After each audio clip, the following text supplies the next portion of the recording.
Hi, ಹೇಗಿದ್ದೀರಾ? ಎಲ್ಲರೂ ಚೆನ್ನಾಗಿದ್ದೀರಾ ಅಂತ ಭಾವಿಸ್ತಾ ವಿಡಿಯೋಗೆ ಹೋಗೋಣ. ಥರ್ಡ್ ಐ ಕರ್ನಾಟಕ 09 ನಮ್ಮ ಚಾನಲ್ಗೆ ಸ್ವಾಗತ. ಅತ್ಯದ್ಭುತ ಅನುಭವಕ್ಕೆ ದಯವಿಟ್ಟು ಇಯರ್ ಫೋನನ್ನು ಬಳಸಿ. ಅಯ್ಯಪ್ಪ ಸ್ವಾಮಿಯ ಚರಿತ್ರೆ. ಕಲಿಯುಗದಲ್ಲಿ ಧರ್ಮವನ್ನು ಕಾಪಾಡುವುದಕ್ಕೋಸ್ಕರ ಹರಿಹರ ಇಬ್ಬರು ಒಂದಾದರು. ಹಾಗೆ ಅವರು ಸೇರಿದ್ರಲ್ಲೇ ಹುಟ್ಟಿದವರೇ ಅಯ್ಯಪ್ಪ ಸ್ವಾಮಿ. ಅಯ್ಯಪ್ಪ ಸ್ವಾಮಿಗೆ ಧರ್ಮಶಾಸ್ತ್ರ ಅನ್ನುವ ಇನ್ನೊಂದು ಹೆಸರೂ ಇದೆ. ಅಯ್ಯಪ್ಪ ಸ್ವಾಮಿ ಚಿಕ್ಕ ಮಗುವಾಗಿದ್ದಾಗ ಹರಿಹರ ಇಬ್ಬರು ಕೂಡ ಅವರನ್ನು ಪಂಪಾ ನದಿ ತೀರದಲ್ಲಿ ಬಿಟ್ಟು ಹೋದರು. ಆ ಚಿಕ್ಕ ಮಗು ಆ ದಟ್ಟವಾದ ಅಡವಿಯಲ್ಲಿ ಮುದ್ದು ಮುದ್ದಾಗಿ ತುಂಬ ಅಂದವಾಗಿ ನಗಾಡ್ತಾ ಇತ್ತು. ಕಂಠ ಅಂತ ಹೇಳ್ತಾ ಇರುವ ಅವರ ಕುತ್ತಿಗೆಯಲ್ಲಿ ಚಿಕ್ಕ ಮಣಿಯೊಂದು ಇತ್ತು. ಅವರ ಕುತ್ತಿಗೆಯಲ್ಲಿದ್ದ ಆ ಮಣಿ ತುಂಬಾ ಚೆನ್ನಾಗಿ ಹೊಳೆಯುತ್ತಿತ್ತು. ಅವರಿಗೆ ಮಣಿಕಂಠ ಅನ್ನುವ ಹೆಸರೂ ಇತ್ತು. ಆ ಸಮಯದಲ್ಲಿ ಅಲ್ಲಿ ಅಡವಿಯಲ್ಲಿ ಬೇಟೆಯಾಡುವುದಕ್ಕೆ ಬಂದಿರುವ ಪಾಂದಾಳ ರಾಜನ ದೃಷ್ಟಿ ಆ ಮುದ್ದಾದ ಮಗುವಿನ ಮೇಲೆ ಬಿತ್ತು. ಈ ಮಗು ಇಷ್ಟು ಅಂದವಾಗಿದೆ, ಈ ಅಂದವಾದ ಮಗುವನ್ನು ಅಡವಿಯಲ್ಲಿ ಬಿಟ್ಟು ಹೋಗಿದ್ದು ಯಾರು ಅಂತ ಸುತ್ತಮುತ್ತ ಹುಡುಕಾಡಿದ್ರು. ಆವಾಗ ಶಿವಯ್ಯ ಮಹರ್ಷಿಯ ರೂಪದಲ್ಲಿ ಬಂದು, ಈ ಮಗು ದೇವರು ನಿನಗೋಸ್ಕರ ಕೊಟ್ಟಿದ್ದಾನೆ, ನಿನಗೆ ಮಕ್ಕಳಿಲ್ಲ ಅಲ್ವಾ ಅಂತ ಕೇಳಿದಾಗ ಆ ಪಾಂದಾಳ ರಾಜ, ಹೌದು ಸ್ವಾಮಿ, ನನಗೆ ಮಕ್ಕಳಿಲ್ಲ ಅಂತ ಹೇಳಿದರು. ಆ ಶಿವಯ್ಯ ನನಗೋಸ್ಕರ ಈ ಮಗುವನ್ನು ಕೊಟ್ಟಿದ್ದಾನೆ ಅಂತ ಆ ರಾಜ ಮಗುವನ್ನು ನೋಡಿದಾಗ ಮಗು ರಾಜನನ್ನು ನೋಡಿ ನಗಾಡ್ತಾ ಇತ್ತು. ರಾಜ ಆ ಮಗುವನ್ನು ತಗೊಂಡೋಗಿ ರಾಣಿಯ ಹತ್ತಿರ ಕೊಟ್ಟಾಗ ರಾಣಿ ಕೂಡ ಮಗುವನ್ನು ನೋಡಿ ತುಂಬಾ ಸಂತೋಷಪಟ್ಟರು. ಸ್ವಾಮಿ ಅರಮನೆಗೆ ಹೋಗಿ 1 ವರ್ಷದಲ್ಲಿಯೇ ಅಲ್ಲಿ ಸುಮಾರು ಬದಲಾವಣೆಗಳು ಉಂಟಾಯಿತು. ಆ ರಾಜ್ಯ ತುಂಬ ಚೆನ್ನಾಗಿತ್ತು. ಎಲ್ಲರೂ ತುಂಬಾ ಸಂತೋಷವಾಗಿದ್ದರು. ಮಹಾರಾಣಿ ಗರ್ಭಿಣಿಯಾದರು. ಅವರಿಗೊಂದು ಗಂಡು ಮಗುವೂ ಹುಟ್ಟಿತು. ಆ ಮಗುವಿಗೆ ರಾಜ ರಾಜ್ ಅಂತ ಹೆಸರಿಟ್ಟರು. ಅಯ್ಯಪ್ಪ ಸ್ವಾಮಿಯವರು ಚಿಕ್ಕ ವಯಸ್ಸಿನಲ್ಲೇ ಎಲ್ಲ ಯುದ್ಧ ವಿದ್ಯೆಗಳನ್ನು ಗುರುವಿನ ಹತ್ತಿರ ಕಲಿತುಕೊಳ್ಳುತ್ತಿದ್ದರು. ಒಂದು ದಿನ ಅಯ್ಯಪ್ಪ ಸ್ವಾಮಿ ತುಂಬ ದೂರದಲ್ಲಿರುವ ಒಂದು ಮಾವಿನ ಮರವನ್ನು ಸರಿಯಾಗಿ ಗುರಿಯಿಟ್ಟು ಹೊಡೆದರು.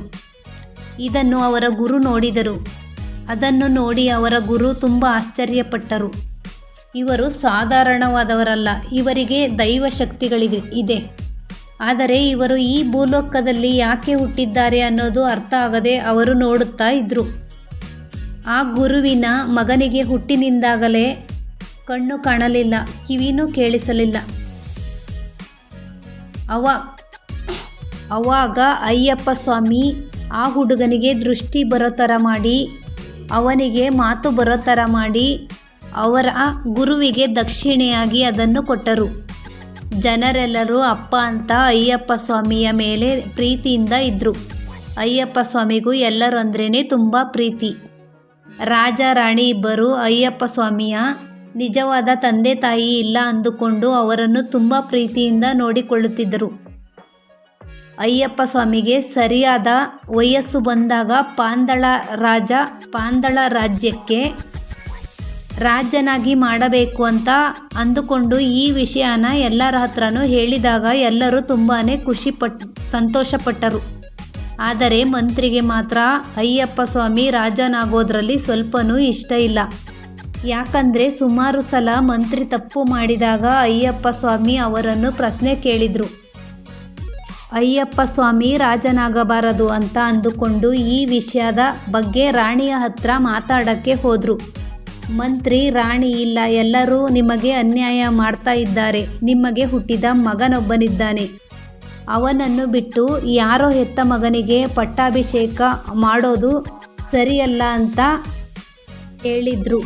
ನಾಳೆ ಅವನು ಬೆಳೆದ ಮೇಲೆ ನಿಮ್ಮ ಸ್ವಂತ ಮಗು ನಿಮ್ಮ ಹತ್ರ ಪ್ರಶ್ನೆ ಕೇಳಿದರೆ ಏನು ಮಾಡ್ತೀರಾ? ಇದೇ ನೀವು ಅವನ ಮೇಲೆ ಇಟ್ಟಿರೋ ಪ್ರೀತಿನಾ? ಯಾರೋ ಹೆತ್ತ ಮಗನಾದ ಮಣಿಕಂಠನಿಗೆ ನಿಮ್ಮ ಮಗು ಗುಲಾಮನಾಗಿ ಇರಬೇಕಾ ಅಂತ ಮಂತ್ರಿ ರಾಣಿ ಹತ್ರ ಹೇಳಿದರು. ಮೊದಲು ರಾಣಿ ಅದರ ಬಗ್ಗೆ ಯೋಚನೆ ಮಾಡಲೇ ಇಲ್ಲ. ಆದರೆ ತಾಯಿಯ ಮನಸ್ಸು ಎಲ್ಲನೂ ಬದಲಾಯಿಸಿತು. ಹಾಗೂ ಮಂತ್ರಿ ಸೇರಿ ಅಯ್ಯಪ್ಪ ಸ್ವಾಮಿಗೆ ಸುಮಾರು ಗಾಯಗಳನ್ನು ಮಾಡೋಕ್ಕೆ ಶುರು ಮಾಡಿದರು. ಸ್ವಾಮಿ ಅದೆಲ್ಲದರಿಂದ ತಪ್ಪಿಸಿಕೊಂಡರು. ಆದರೆ ಒಂದೇ ಒಂದು ಸಲ ಅವರ ಕಾಲಿಗೆ ಸಣ್ಣ ಗಾಯವಾಯಿತು. ಗಾಯವನ್ನು ಗುಣ ಮಾಡುವುದಕ್ಕೋಸ್ಕರ ಅವರ ತಂದೆಯಾದ ಪರಮೇಶ್ವರರು ಒಬ್ಬರು ಮಹರ್ಷಿ ರೂಪದಲ್ಲಿ ಬಂದು ಆ ಗಾಯವನ್ನು ಗುಣ ಮಾಡಿದ್ರು. ಪಟ್ಟಾಭಿಷೇಕವನ್ನು ಹೇಗಾದರೂ ನಿಲ್ಲಿಸಬೇಕು ಅಂತ ರಾಣಿ ಅವರಿಗೆ ಹುಷಾರಿಲ್ಲ, ನನ್ನಿಂದ ಎದ್ದೇಳೋಕ್ಕೆ ಆಗ್ತಾ ಇಲ್ಲ ಅಂತ ನಾಟಕ ಮಾಡ್ತಾ ಇದ್ರು. ಆವಾಗ ಮಂತ್ರಿ ಎಲ್ಲ ವೈದ್ಯರನ್ನು ಕರ್ಕೊಂಡು ಬಂದಾಗ ಅವರೆಲ್ಲರೂ ರಾಣಿಯನ್ನು ಗುಣ ಮಾಡೋಕ್ಕೆ ಆಗಲ್ಲ, ಅವನನ್ನು ಗುಣ ಮಾಡಬೇಕು ಅಂದರೆ ಹುಲಿಯ ಹಾಲು ಬೇಕು ಅಂತ ಹೇಳಿದರು. ಅದನ್ನು ಇವಾಗಲೇ ಮಗುವನ್ನು ಹೆತ್ತಿರುವ ಹುಲಿಯ ಹಾಲೇ ಬೇಕು ಅಂತ ಕೇಳಿದರು. ಯಾರಾದರೂ ಹುಲಿಯ ಹತ್ತಿರ ಹೋದರೆ ಹುಲಿ ಅವರನ್ನು ಕಚ್ಚಿ ತಿನ್ನಬಹುದು. ಆದರೂ ಕೂಡ ರಾಜ್ಯದಲ್ಲಿರುವ ಸುಮಾರು ವೀರರು ಹುಲಿ ಹಾಲನ್ನು ತಗೊಂಡು ಬರುವುದಕ್ಕೋಸ್ಕರ ಹೋದರು, ಆದರೆ ಸೋತೋದರು. ಆವಾಗ ಅಯ್ಯಪ್ಪ ಸ್ವಾಮಿ ಅವರ ತಂದೆಯ ಹತ್ರ ನಾನು ಹೋಗಿ ಹುಲಿ ಹಾಲು ತಗೊಂಡು ಬರ್ತೀನಿ ಅಂತ ಹೇಳಿದಾಗ